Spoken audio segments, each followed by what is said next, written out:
Samantala, alamin ang kasalukuyang sitwasyon ng trapiko sa North Luzon Expressway o NLEX, lalo na para sa mga magbabalik sa Metro Manila para sa pasok sa trabaho at eskwelahan pagkatapos ng bagong taon. Rise and Shine, Bernard Ferrer.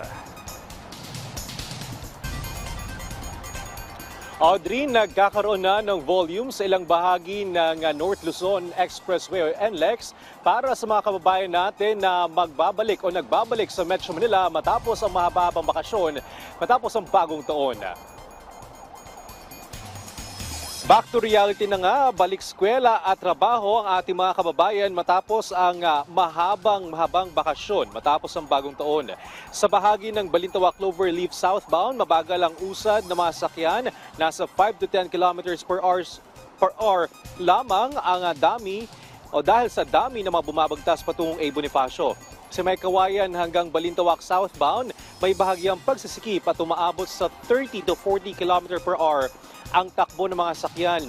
Bukas din ang counterflow lane para sa southbound motorists mula Bukawi Toll Plaza hanggang Torres sa Bungalon upang maibsan ang mabigat na daloy ng mga sakyan.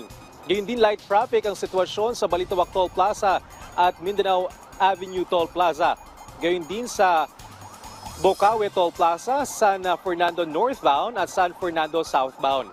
Light traffic din ang inaasahan sa iba pang bahagi ng NLEX, SCTEX, NLEX Connector, kabilang ang mga toll plaza at interchange.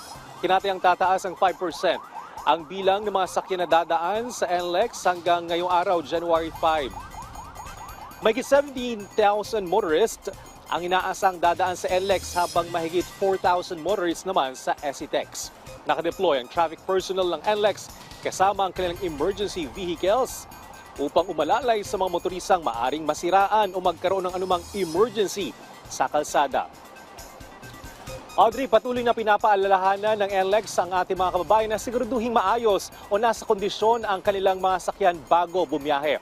Paalala naman sa ating mga kababayan na papasok sa Metro Manila ngayong Lunes, bawal po ang mga plaka nagtatapos sa numerong 1 at 2 mula alas 7 ng umaga hanggang alas 10 ng umaga at alas 5 ng hapon hanggang alas 8 ng gabi. Audrey? Maraming salamat, Bernard Ferrer.